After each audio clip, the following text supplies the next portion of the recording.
नमस्कार, मी स्मिता. माझ्या या स्मिताज रेसिपीजमध्ये तुमच्या सर्वांचे स्वागत आहे. आज आपण तांदळाचे धिरडे जे पचायला हलके आहेत ते झटपट कसे बनवायचे हे आपण शिकणार आहोत. त्याचप्रमाणे जर आजारी माणसाला पथ्य सांगितले असेल तर हे तांदळाचे धिरडे खाल्ल्यामुळे त्याच्या तोंडाला चव नक्कीच येईल याची मला खात्री आहे. धिरड्यासाठी आपण इथे 2 कप तांदळाचं पीठ घेतले आहे. इथे 1 कप आंबट ताक घेतले आहे. तसेच वाटण्यासाठी जिरे 1 टीस्पून, 5-6 मिरच्या, 4-5 लसूण पाकळ्या घेतल्या. हे सर्व मिक्सरच्या भांड्यामध्ये टाकून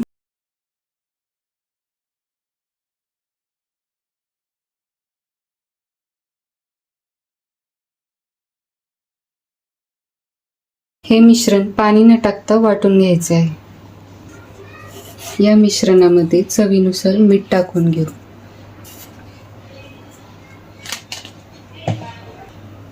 मिरची, जिरे याचं वाटण यामध्ये टाकून घेऊ.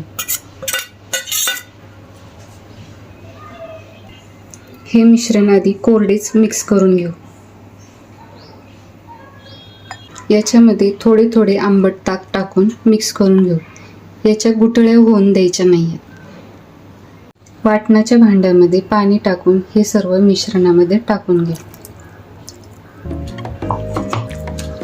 चमच्याच्या साहाय्याने मिक्स करून घेऊ.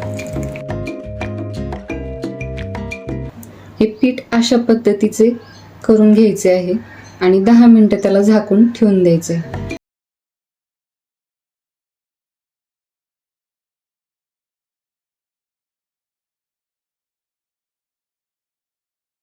दहा मिनिटं झालेली आहेत.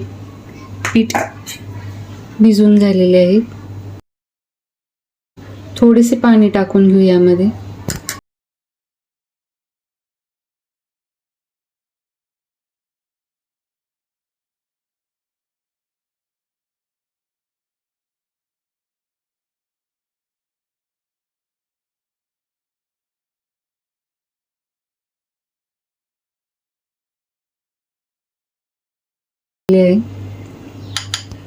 मी या ठिकाणी तवा गरम करायला ठेवलेला आहे. अशा कन्सिस्टन्सीचे पीठ बनवून घ्यायचं आहे. तव्याला पुसटसर तेल लावून ग्रीस करून घेऊ.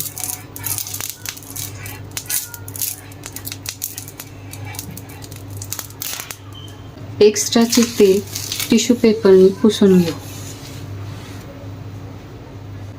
गोल पातळ धिरडी तव्यावरती टाकून घेऊ.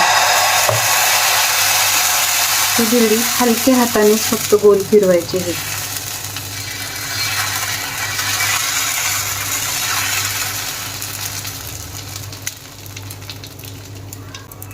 हे अशा पद्धतीने गोल धिरडं टाकून घ्यायचं आहे.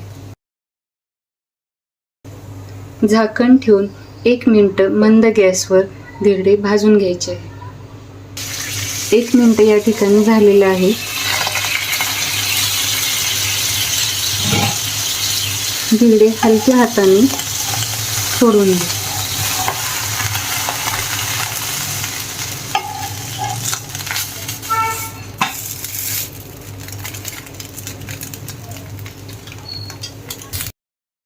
दुसऱ्या बाजूने हे चुरचुरीत झाल्यानंतर ते काढून घेऊ.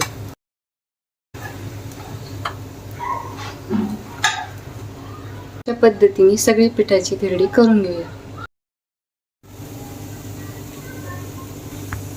धिरड्याला या ठिकाणी मस्त रंग आलेला आहे. वासही खूप मस्त येत आहे. या प्रमाणामध्ये या आकाराची 7 धिरडी बनवून तयार होतं. 1 मिनिट झालेलं आहे. या ठिकाणी धिरडं आपण आता काढून घेऊ. याला मस्तपैकी जाळी पडलेली आहे. हा व्हिडिओ तुम्ही शेवटपर्यंत बघितला याबद्दल तुमचे खूप खूप आभार. या पद्धतीने धिरडे जर तुम्ही करून पाहिले तर ते कसे झाले होते हे मला कमेंटद्वारे सांगायला विसरू नका.